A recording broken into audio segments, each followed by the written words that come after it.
welcome back to the new video. Today we are going to solve February March 2024 5-2. Right? Let's begin with this. Now the first question says to us, it says that a bag contains 9 blue marbles and 3 red marbles. One marble is chosen at a random from the bag. If this marble is blue, it is replaced back into the bag. Okay, अगर blue marble है तो वापस bag में जाएगी. If this marble is red, it is not returned to the bag. A second marble is now chosen randomly from the bag. Fair enough. It says that find the probability that both marbles are red. Okay. Okay ji. Now 3 हमारे पास red marbles हैं. Blue marbles हमारे पास कितनी है? 9. Total कितना बन गया? That is going to make us to 12. Right, this is total. तो अब उसने हमें कहा है कि जी प्रोबेबिलिटी ऑफ गेटिंग 2 रेड्स. तो पहली रेड बेटा 3 डिवाइडेड बाय 12 आ जाएगी. मल्टीप्लाई बाय दूसरी के लिए क्या होगा? एक कम हो जाएगी, 2 डिवाइडेड बाय 11. तो यहाँ से मेरे पास जो आंसर बनेगा that is going to be 1 divided by 22. That becomes the answer for us. उसके बाद उसने कहा है find the probability that the first marble chosen is blue given that. अब यहाँ पे अगर हम देखें गिवन दैट का वर्ड आ गया. गिवन दैट का वर्ड कहीं पे भी आ जाए आपके ज़हन में फ़ौरन आना चाहिए कंडीशनल प्रोबेबिलिटी का क्वेश्चन है. The second marble chosen is red. ठीक है, गिवन दैट के बाद उसने कहा है सेकेंड मार्बल रेड होना चाहिए. तो क्वेश्चन में हमारे पास क्या होगा कि आपके पास फर्स्ट मार्बल ब्लू, फर्स्ट आपके पास ब्लू आने की प्रोबेबिलिटी कितनी है? That is going to be 9 divided by 12 multiply by 3 divided by भी 12 होगा. क्योंकि अगर ब्लू आ रहा है तो फिर आपके पास वो वापस बैग के अंदर जाएगा. डिवाइडेड बाय गिवन दैट के बाद क्या लिखा हुआ है? Second marble chosen as red. किसी भी तरीके से रेड आ जाए तो सेकेंड वाला. तो पहला आपके पास ये वाला सिनेरियो बनेगा. एज इट इज नीचे ले जाएंगे इसको, एक ये वाला बन जाएगा. प्लस अगर मेरे पास दोनों रेड आ जाए राइट, तो वो क्या होगा हमारे पास? वो भी सेकेंड मार्बल रेड होगा. वो हमने ऑलरेडी ऊपर कर लिया हुआ है. तो इसको यहाँ से पकड़ते हैं और इधर लिख देते हैं. ठीक है, closing the bracket over here. So इसको अगर मैं सॉल्व करना चाहूँ तो वो मेरे पास क्या बनेगा? That is going to be, कैसे सॉल्व होगा? So this is going to be 27 divided by 144 divided by, यहाँ पे क्या होगा? 27 divided by 144 plus 6 divided by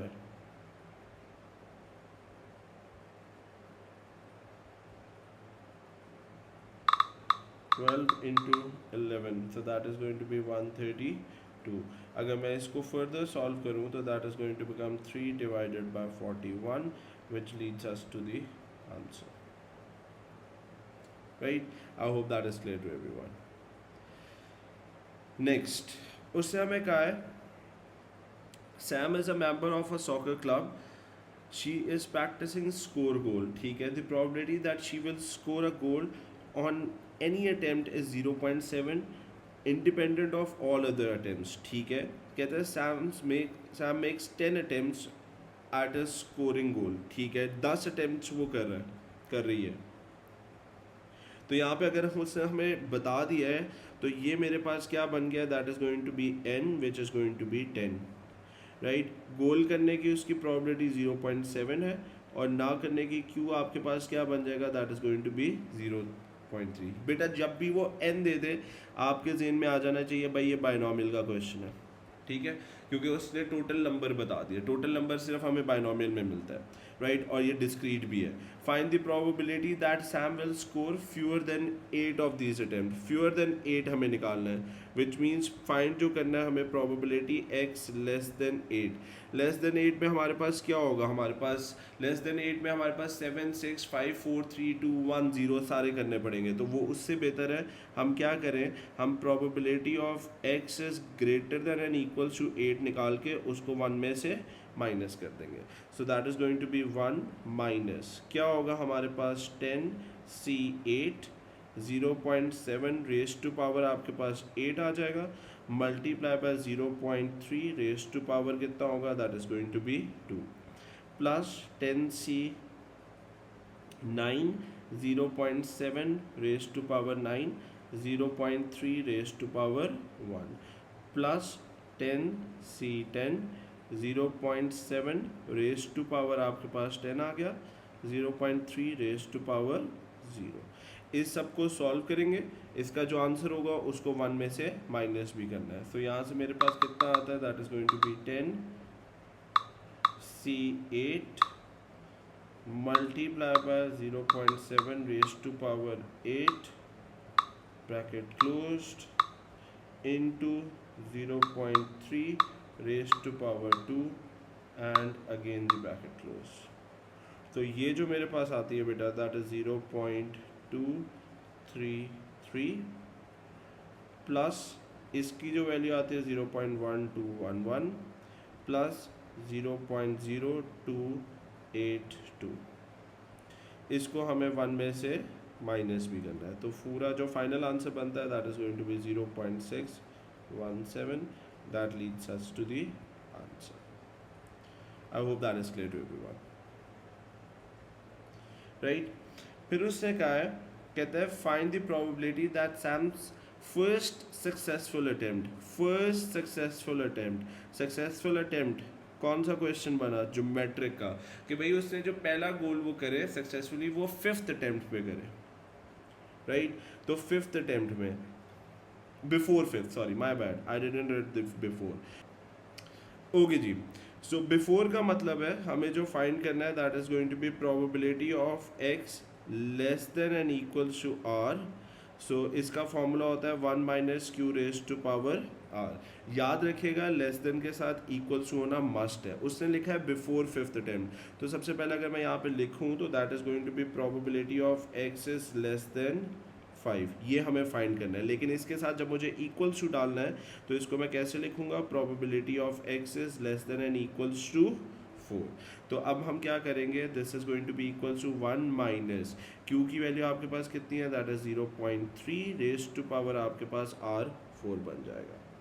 right, सो यहाँ से इसको अगर मैं सॉल्व करूँ तो वो मेरे पास क्या बनता है, that is going to be 1 minus 0.3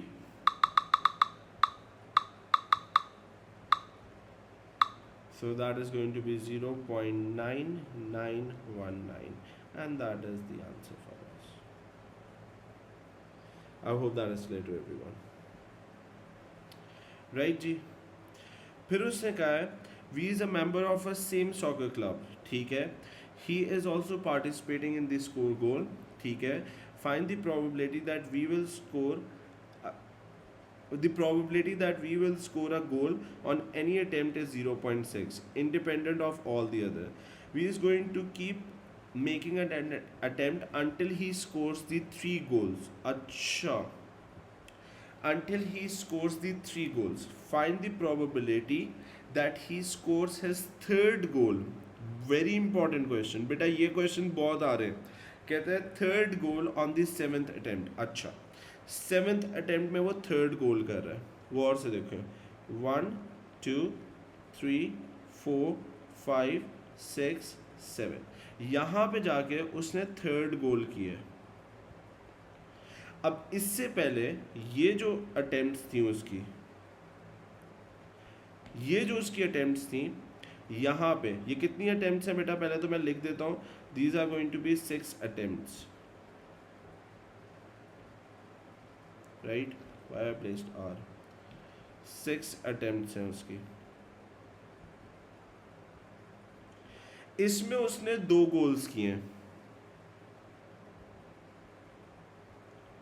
अब वो 2 गोल्स उसने कहाँ पे किए हैं हमें नहीं पता है, राइट, लेकिन थर्ड गोल जो है उसने यहाँ पे 7th अटेम्प्ट में किया ही किया है, और उसके गोल करने की जो प्रोबेबिलिटी है बेटा वो 0.6 है, राइट, तो यहाँ पे तो 0.6 आएगा ही आएगा।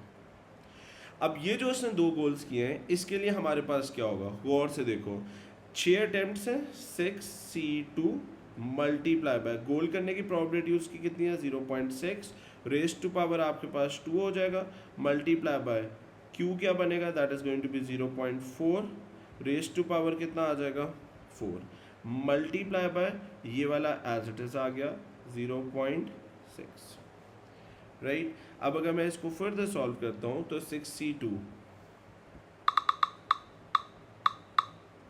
That is going to be 15 multiply by ये भी 0.6 है, ये भी 0.6 है, इसको मैं लिख देता हूँ 0.6 raise to power 3 multiply by 0.4 raise to power 4।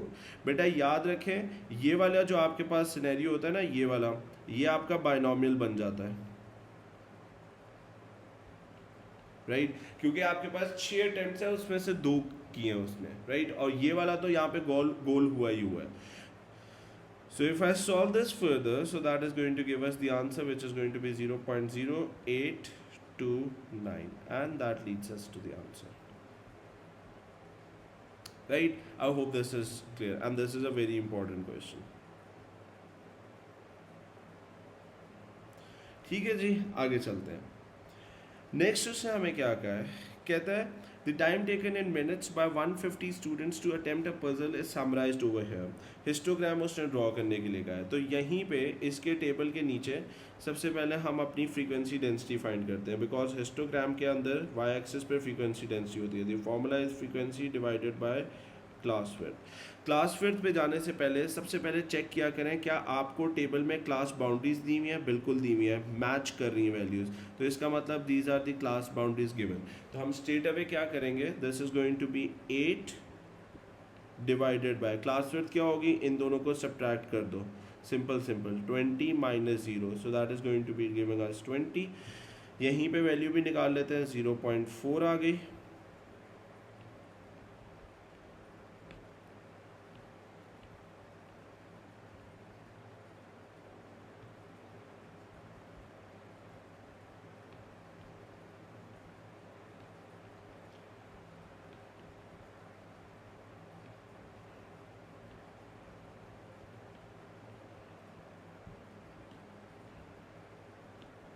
यहाँ पे कितना आएगा, that is going to be 23 divided by 10 which is going to give us 2.3। यहाँ पे क्या आएगा 35 divided by 5 which is going to be 7। यहाँ पे कितना आएगा 52 divided by 5 which is going to be 10.4।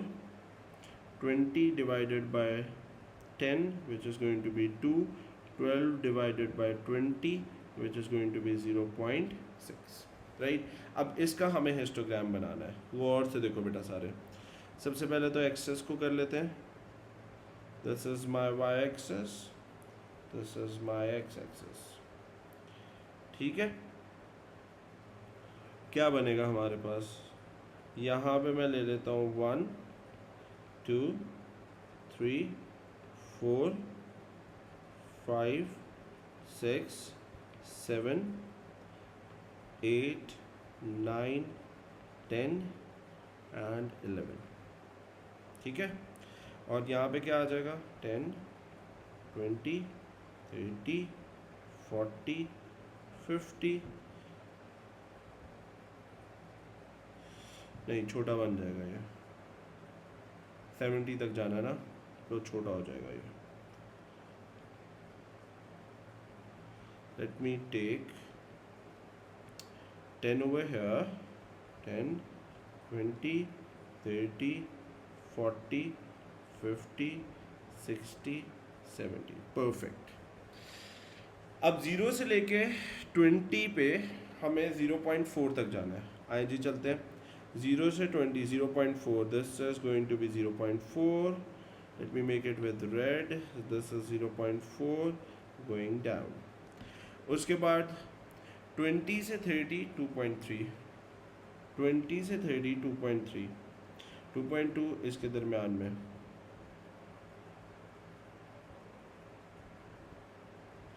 उसके बाद 30 to 35 7,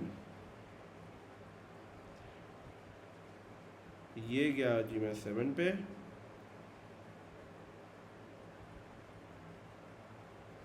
फिर 35 to 40 10.4,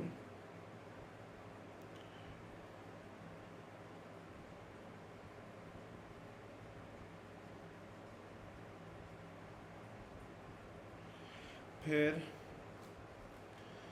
40 to 50 is 2, 40 to 50 that's 2, ये लें जी 2 पे चले गए। उसके बाद 50 to 70 0.6, 50 to 60 0.6, 70 rather, and that completes the histogram, a very easy one, right जी। नेक्स्ट उसने क्या कहा है, कहता है find an estimate for the mean time of the students to complete the puzzle.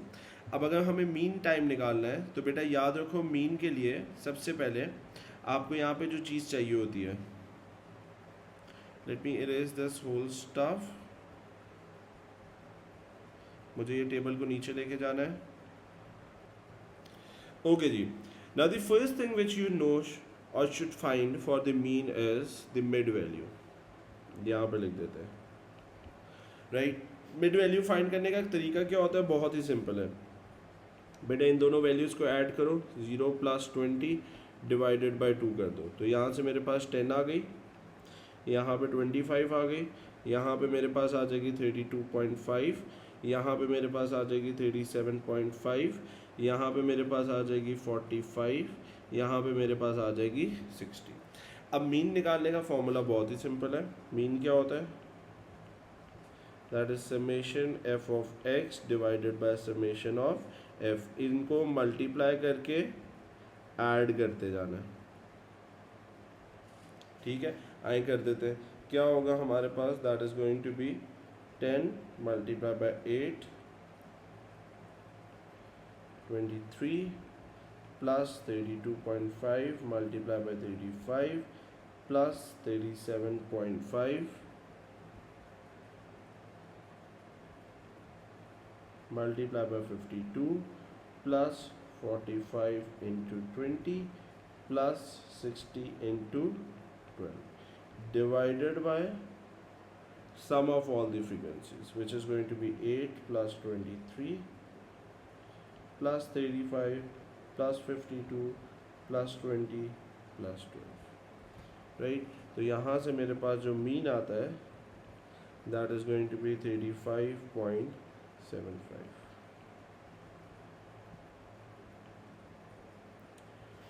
ठीक है जी, दैट्स द आंसर फॉर अस।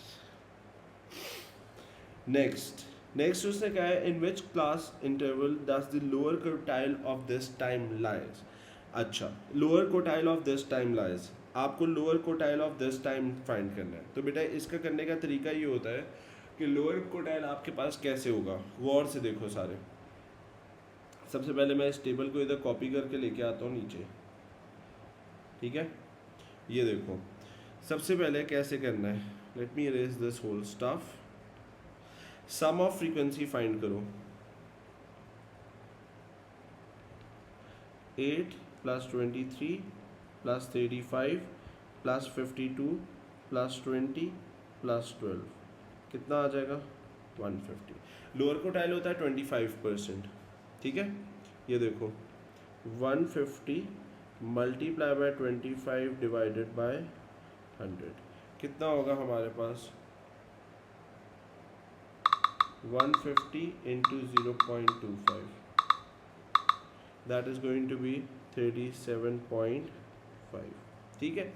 अब गौर से देखो, ये देखो टेबल से स्टार्ट करना है आपने, यहाँ पे फ्रीक्वेंसी 8 है, तो 8 प्लस 23 कितने हो गए 31, हमें देखना है 37.5 कहाँ पे लाया कर रहा होगा। अब यहाँ तक कितने हो गए बेटा, यहाँ तक अगर मैं फ्रीक्वेंसी का सम देखूँ तो दैट विल बी 31। अब ऑब्वियस सी बात है ये वाला जो है ये 31 से ऐड कर दो प्लस 35, कितना हो गया 66, विच मीन्स 31 से लेके 66 तक यहाँ पे पूरा लाई करता है। तो इससे ऊपर जो आपके पास है ये आपका इवेंचुअली लोअर कोटाइल बन जाएगा। तो वो कितना बन गया हमारे पास, that is going to be lower quartile, that will be 30। ये आपका आंसर।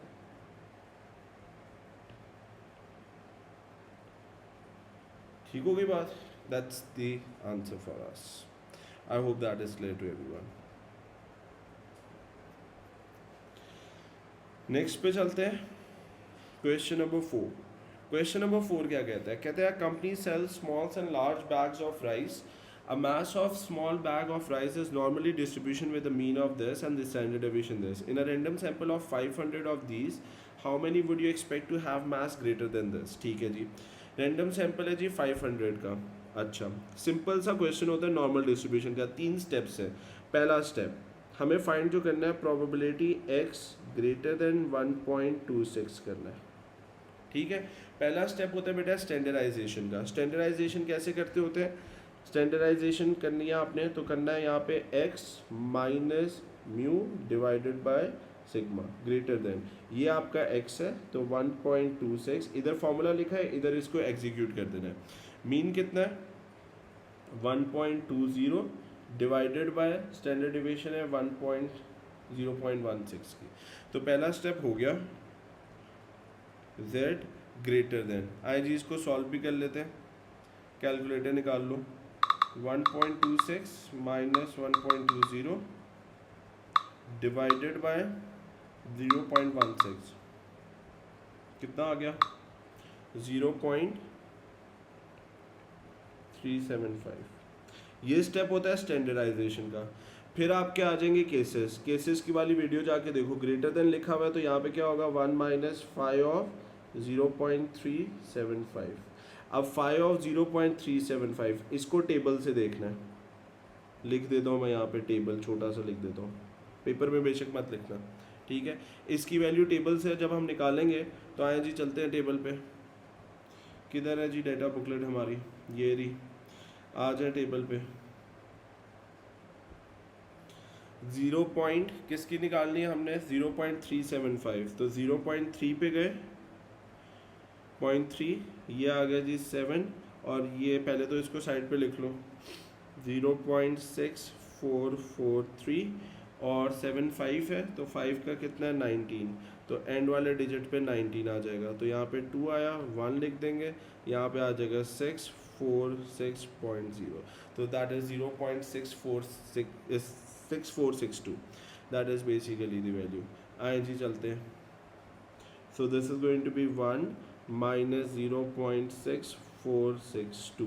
अब इसको अगर हम सॉल्व करें तो दैट इज 0.354। ये बेटा प्रोबेबिलिटी आई है, लेकिन उसने क्वेश्चन में जो पूछा है उसने कहा है in a random sample of 500 of these small bags, हमें उसने कहा है हाउ मैनी। तो हाउ मैनी निकालने के लिए 500 मल्टीप्लाई बाय 0.354, तो वो आ जाता है कितना 500 multiplied by 0.354, so that is going to be 177 bags.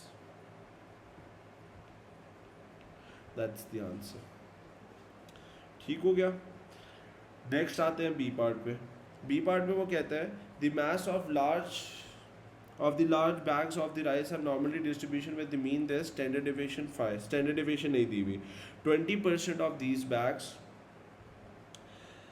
of these large bags has a mass less than this। अच्छा 20% है तो यहाँ पे सबसे पहले लिख देते हैं probability x less than 2.4 is equals to आपके पास आ जाएगा 0.2।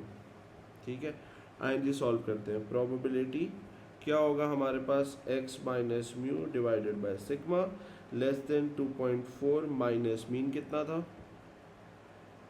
2.5 डिवाइडेड बाय आपके पास आ जाएगा सिग्मा इज इक्वल टू 0.2। ठीक है, अब यहाँ पे क्या आएगा probability of z less then 2.4 minus 2.5, that is going to be minus 0.1 divided by 5 is equals to 0.2। ठीक होगी बात। अब हमारे पास क्या होगा, let a is equal to -0.1 divided by 5। तो यहाँ पे probability of z less than a is equal to 0.2 हो जाएगा। अब लेस देन की अगर हम बात करें तो लेस देन हमारे पास होता है कौन सा वाला, ये अगर मैं a की वैल्यू कहता हूँ, राइट, तो लेस देन आपके पास कौन सा वाला होता है, ये सारा रीजन। ये सारा रीजन 0.2 तो हो नहीं सकता है, तो इसका मतलब क्या होगा कि a की वैल्यू यहाँ पे नेगेटिव है, जिसकी वजह ये होगी कि हमारे पास यहाँ पे ये बन जाएगा a, जो कि इतना सा रीजन आपके पास 0.2 का है। So this is going to be 1 minus, और नेगेटिव को यहाँ पे भी लगा देना है, so that is going to be 1 minus phi of a is equal to 0.2। ठीक है, let me do one more step. यहाँ पे लेस देन है तो स्ट्रेट अवे आ जाएगा phi of minus a is equal to 0.2, so that is 1 minus phi of a is equal to 0.2। तो यहाँ पे मेरे पास 1 minus 0.2 is equal to phi of a आ गया, so that is going to be phi of a is equal to 0.8। अब अगर मैं फाई इन्वर्स करता हूँ तो a is equal to phi inverse 0.2। So यहाँ से a की वैल्यू कितनी आ जाएगी, टेबल पे चलते हैं। फाई इन्वर्स 0.8, छोटे वाले टेबल पे भी चेक कर लेते हैं, 0.8 नहीं है, तो 0.8 कैसे करेंगे, इधर ढूंढना है 0.8। ये देखो, दिस इज 0.7955 और इसके अंदर 5 ऐड कर देंगे, तो ये मेरे पास क्या बन गई वैल्यू, 0.8 4 और ये आ गई 2, सो दैट इज 0.842। आए जी, a की वैल्यू आ गई 0.842, a is equal to 0.842, right. अब हमें फाई निकालना है, तो वो कैसे निकलेगा, जो लेट किया हुआ उसको पकड़ो बेटा, a की वैल्यू आ गई है -0.842 माइनस, और ये माइनस कैंसिल,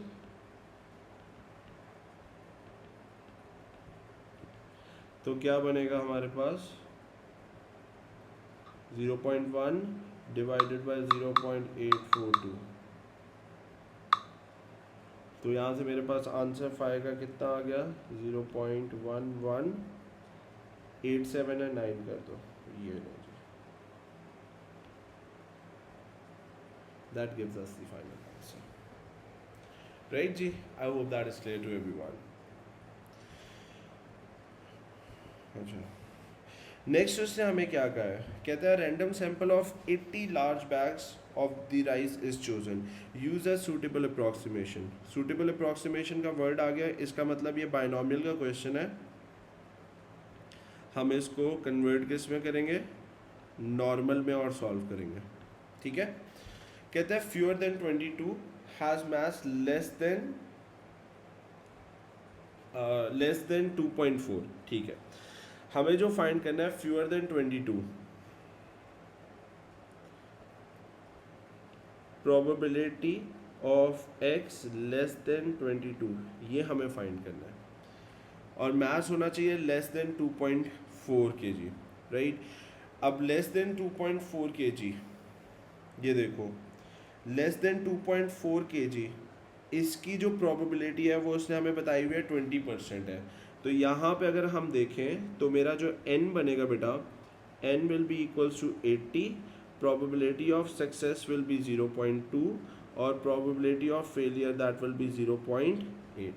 तो सबसे पहले यहाँ पे चेक भी करते हैं कि भाई कन्वर्ट हो भी सकता है कि नहीं, तो उसके लिए हमें मीन निकालना पड़ेगा। मीन की फॉर्मूला होता है NP, so n is 80 multiply by 0.2 which is going to be 16 which is greater than 5, जिसका मतलब कन्वर्ट हो सकता है। स्टैंडर्ड डिविएशन भी फाइंड कर लेते हैं, अंडर रूट NPQ, तो यहाँ पे मेरे पास क्या आएगा, under root 80 into 0.2 multiply by 0.8, तो यहाँ से स्टैंडर्ड डिविएशन कितनी आ गई, under root 12.8। Let me check it as well, 80 into 0.2 into 0.8, बिल्कुल ठीक है 12.8। अब जी फॉर्मूला लगाते हैं, हमें ये फाइंड करना है। अब यहाँ पे सबसे पहला स्टेप होता है कॉन्टिन्यूटी करेक्शन।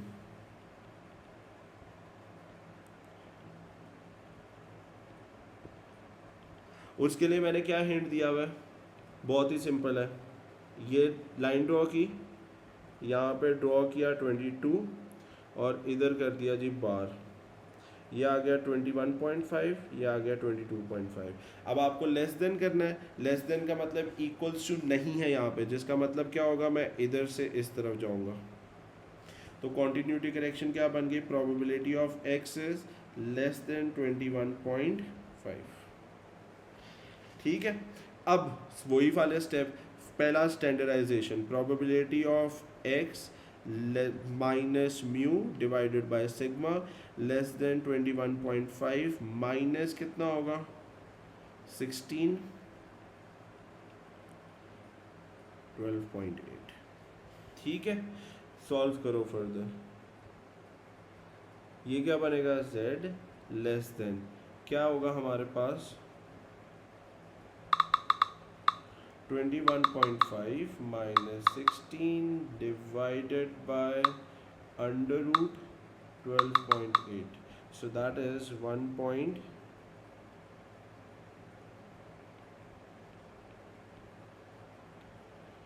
क्या होगा फर्दर, लेस देन है तो लेस देन के लिए कैसे सॉल्व करते हैं, this is going to be straight away 5 of 1.537। इसकी वैल्यू को टेबल से देख लें, मैं डायरेक्टली लिख रहा हूँ 0.938, that makes us the answer. I hope that is clear to everyone, easy question.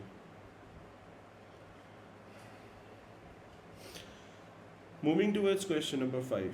Question number 5 क्या कहता है, क्वेश्चन नंबर 5 कहता है NL is taking part in a tournament, in each game in this tournament player is awarded 2 points for a win, a 1 point for a draw, 0 point for a loss। ठीक है, 2 points मिलेंगे win के, 1 point draw के हैं और आपको 0 point मिलेंगे loss के। ठीक है, for each of the NL game the probability that he will win, draw and lose. Win होने की उसकी ये प्रोबेबिलिटी है, ड्रॉ की ये है, लूज की ये है। The result of the game are all independent of other.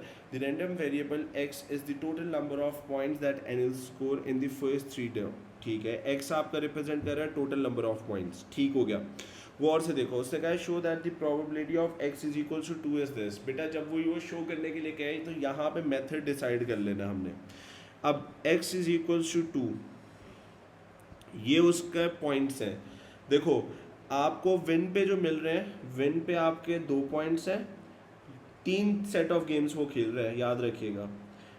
Draw पे आपके 1 पॉइंट है, लूज पे आपका 0 पॉइंट है। इधर ब्रैकेट में इसकी प्रोबेबिलिटी भी लिख देता हूँ मैं, 0.5, 0.3, 0.2।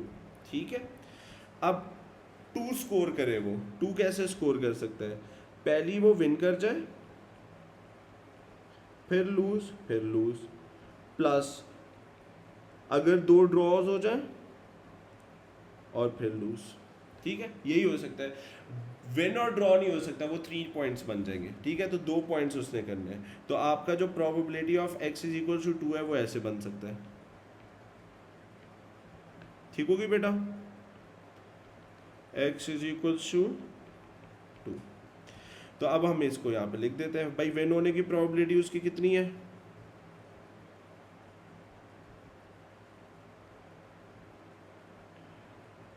विन होने की उसकी प्रोबेबिलिटी कितनी है, that is going to be 0.5 multiply by lose होने की 0.2 multiply by 0.2। Let me shift this a little bit upward, I need this space, right, और यहाँ पे ब्रैकेट क्लोज कर देते हैं।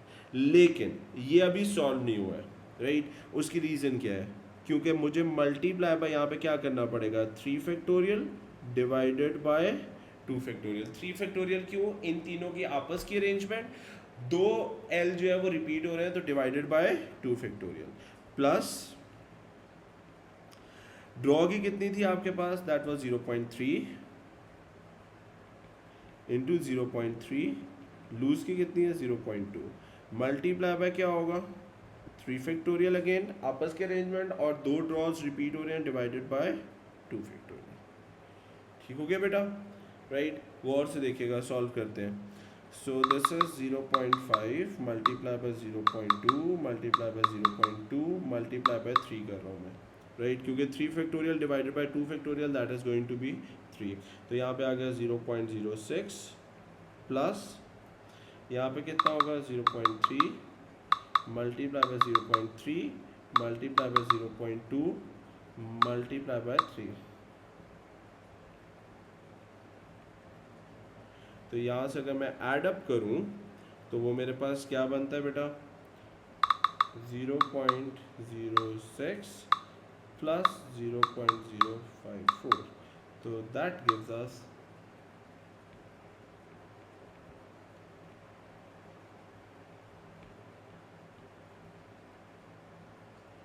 that is the answer for us, right जी। I hope that is clear to everyone। Next आते हैं, next उसने कहा है कंप्लीट करो, ठीक है। अब ये जो मैंने बनाया है ना, इसको ये बहुत हेल्पफुल है मेरे लिए, इसी को नीचे भी कर लेते हैं, यहीं पे सारी सॉल्विंग हो जाएगी। अब हमें करना है जी ज़ीरो। अभी भी वो तीन, याद रखें वो 3 सेट ऑफ फर्स्ट 3 गेम्स वो खेलता है, ठीक है। तो हमारे पास ज़ीरो कैसे बन सकता है भाई, ज़ीरो तो सिंपल है, x इज इक्वल टू 0। वो कैसे होगा कि तीनों की तीनों वो लूज कर जाए, राइट। तो वो क्या होगा 0.2 into 0.2 into 0.2 multiply by 3 factorial over 3 factorial भी कर सकते हैं, लेकिन वो करने की ज़रूरत नहीं है हमें, राइट। तो वो मेरे पास क्या होगा 0.2 रेज टू पावर 3 कर देता हूँ मैं, तो ये मेरे पास आ गया 0.008, ठीक है। उसके बाद आता है जी probability of x is equals to 1। वो कैसे बन सकता है, राइट। गौर से देखो, अगर वो ड्रॉ करे and then lose lose, right, तो वो मेरे पास क्या होगा, ड्रॉ की है बेटा 0.3 multiply by 0.2 multiply by 0.2 multiply bye क्या होगा 3 फैक्टोरियल डिवाइडेड बाय 2 फैक्टोरियल आपस की arrangement. So that is going to be 0.3 into 0.2 into 0.2 multiply by 3, right, so that gives us 0.036। ये लो जी लिख दो, ठीक है। अच्छा 2 3 4 उसने निकाल दिया, हमें 5 पे चलते हैं। x इज इक्वल टू 5 कैसे बन सकता है हमारे पास, 5 हमारे पास बन सकता है अगर उसके पास वेन और ड्रॉ हो जाए, 2 विन करे 2 + 2 4 हो जाएगा, 1 ड्रॉ कर दे, ठीक है। और किसी से अगर हम देखें तो वो और बनता नहीं है, तो विन हमारे पास कितना होगा, that is going to be 0.5 into 0.5 into 0.3 multiply by 3 factorial आपस की अरेंजमेंट डिवाइडेड बाय 2 फैक्टोरियल। आइए जी इसको सॉल्व कर लेते हैं। क्या होगा 0.5 इंटू 0.5 इंटू 0.3 मल्टीप्लाई बाय भी 3 आ गया, right. So that gives us 0.225 and that completes my table, right जी। I hope that is clear to everyone। okay, फिर उसने कहा है वेरिएंस निकालो, राइट। वेरिएंस के लिए हमें क्या करना पड़ेगा, इस टेबल को यहाँ से पकड़ लेते हैं,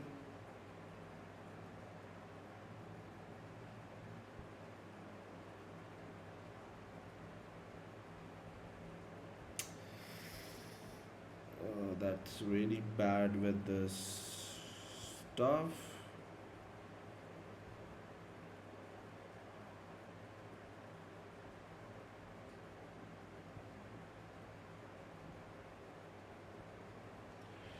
ओके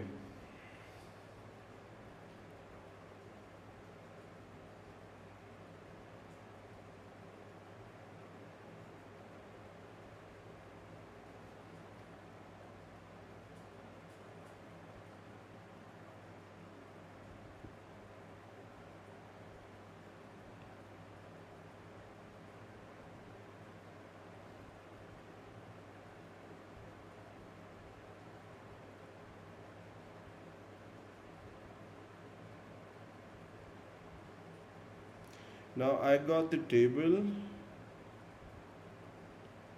ये इधर थी,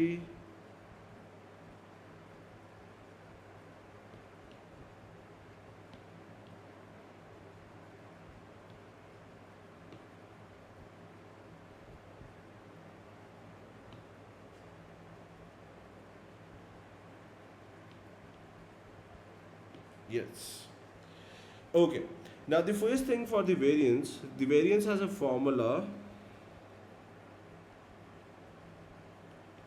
which is going to be, क्या होता है जी फॉर्मूला हमारे पास, समेशन एक्स का square into P of x minus mean of x का होल स्क्वायर। तो पहले मीन निकालेंगे, उसका स्क्वायर लेके माइनस एक्स, बहुत आसान है, सिंपल वर्किंग है, ठीक है। गौर से देखो, mean of x, mean of x के लिए क्या करना है बेटा, इनको मल्टीप्लाई करके ऐड अप करते जाना है।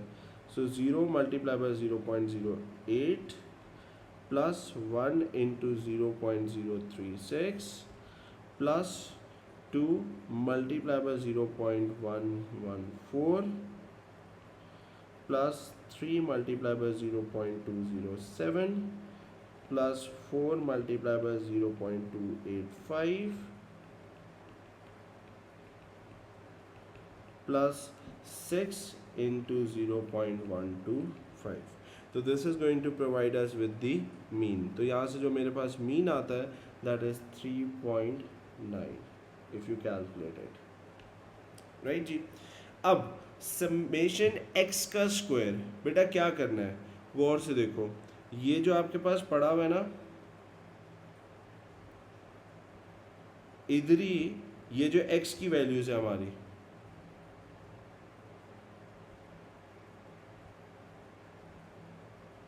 ये जो x की वैल्यूज हैं इनका स्क्वायर लेके, 0 का स्क्वायर, 1 का स्क्वायर, 2 का स्क्वायर, 3 का स्क्वायर, 4 का स्क्वायर, 5 का स्क्वायर, 6 का स्क्वायर, स्क्वायर लेके अब हमें इनकी प्रोबेबिलिटी से मल्टीप्लाई करना है। और ये माइनस किसके साथ होगा, जो आपके पास मीन का आंसर आया, कितना आया था, दैट वाज 3.9 होल स्क्वायर, इसके स्क्वायर से माइनस कर देना है। तो यहाँ से जो वेरिएंस आती है that is going to be 1.83, right? It's a simple formula to be executed. I hope that is clear to everyone. Okay.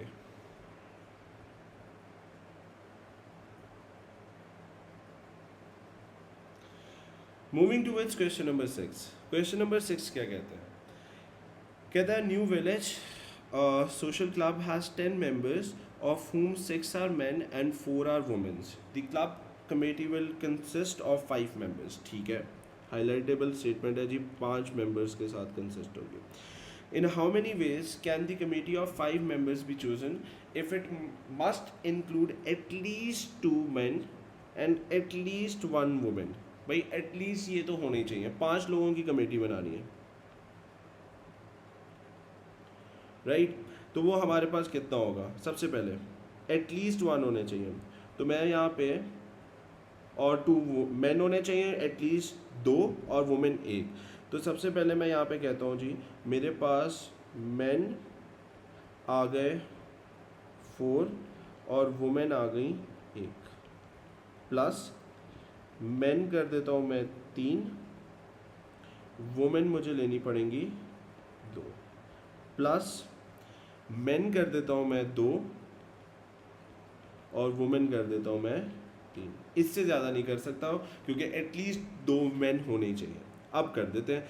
अब यहाँ पे अगर देखो चोजन का वर्ड है, चोजन का मतलब क्या होता है, कॉम्बिनेशन। तो क्या बनेगा भाई, 6C4 मल्टीप्लाई बाय, कितनी है जी वुमेन्स आपके पास, 4,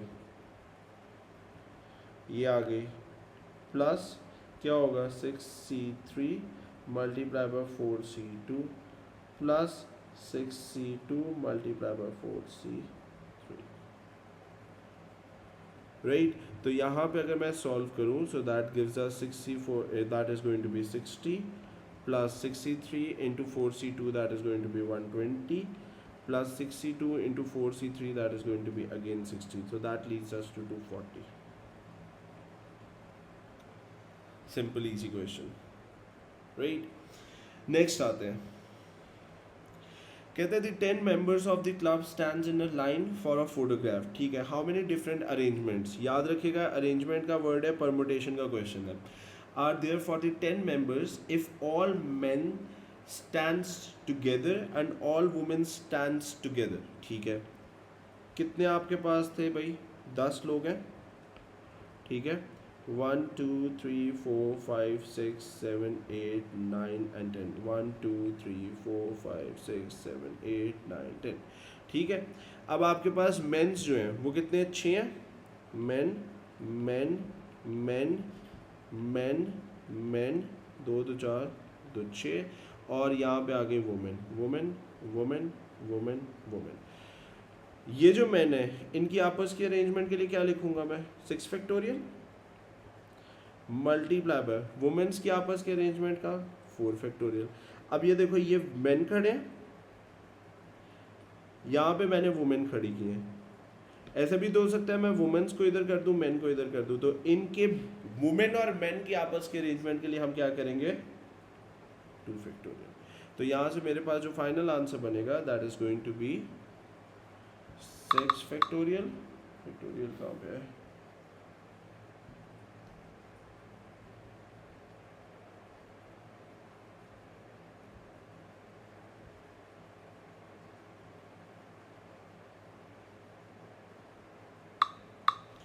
multiply by 4 factorial multiply by 2 factorial, so that is going to give us 3 4 5 6 0, and that is the answer.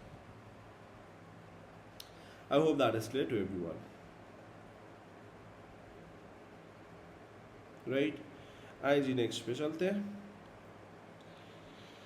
फिर वो कहता है for a second photograph the members stands in a row with this 6 on the back row and 4 in the front row, ठीक है। अब 6 पीछे खड़े होंगे, 6 people standing back, 1 2 3 4 5 6, राइट, और 4 लोग फ्रंट पे, 1 2 3 4, ठीक हो गया। Ollie and his sister Patra are the 2 members of the club, ठीक है। अब ये वाली जो स्टेटमेंट है ना ये सी पार्ट के लिए है, right, a very important part, 4 marks का। कहता है how many different arrangements are there of the 10 members in which Olly and Petra stands next to each other in the front row. अच्छा, 10 लोगों की अभी भी हमें अरेंजमेंट बनानी है, लेकिन ऑली एंड पैट्रा जो है वो stand next to each other होने चाहिए in the front row, front row पे आने चाहिए नेक्स्ट टू ईच अदर। ये लो जी, ये आ गई जी Olly, oh, and these are the Petra, this is Petra not these. अब ये दोनों इकट्ठे होंगे और फ्रंट रो में होंगे, तो इन दोनों की आपस की अरेंजमेंट के लिए बेटा क्या करेंगे, that is going to be 2 factorial multiply by 1 2 and 3, so that is going to be 3 factorial, ठीक होगी बात। अब एक चीज और होगी, ये जो 6 लोग यहाँ पे हैं इनकी भी तो होगी 1 2 3 4 5 6, तो इसके लिए मल्टीप्लाई बाय क्या होगा, 6 फैक्टोरियल, ठीक है, इन 6 की आपस की अरेंजमेंट।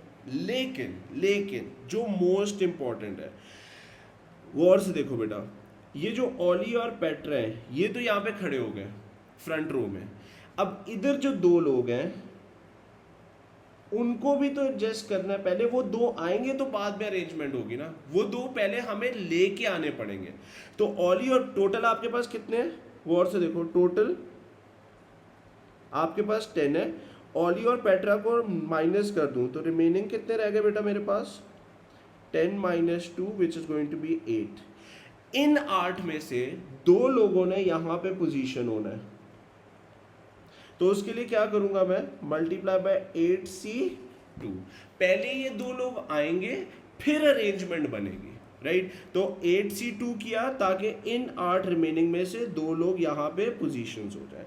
उसके बाद क्या होगा, 2 फैक्टोरियल फॉर इन दोनों की आपस की अरेंजमेंट, 3 फैक्टोरियल क्यों किया, 1 2 और ये 3, और जो रिमेनिंग आपके पास रह गए वो पीछे चले गए, which is going to be 6 factorial.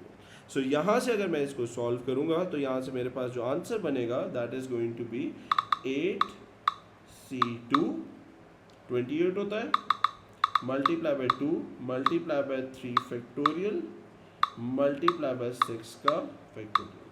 So that is going to be 241920। I hope that is clear to everyone. बेटा याद रखें, जो फ्रंट रो है ना उसमें 4 लोगों ने खड़े होना है, ऑली और पेट्रा खड़े हो गए, तो जो रिमेनिंग 8 लोग रह गए हैं उनमें से पहले मुझे 2 लोगों को यहाँ पे लेके आना पड़ेगा।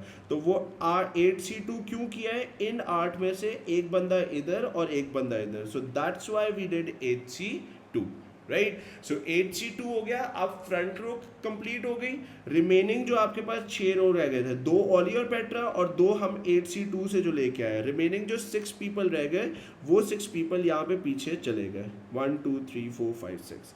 इन 6 की आपस की अरेंजमेंट के लिए 6 फैक्टोरियल किया, ठीक है। ये जो 2 फैक्टोरियल हुआ है ये ऑली और पेट्रा की अरेंजमेंट के लिए हुआ है, और ये जो 3 फैक्टोरियल है, ये जो बॉक्स है ये आपके पास कहीं पे भी मूव कर सकता है, तो 1 2 और 3, इसके लिए हम लोगों ने 3 फैक्टोरियल किया। So that gives us the final answer. I hope this is clear to everyone. And this comes to the end of this paper. I hope you find this helpful. Stay tuned for more videos. Thank you so much.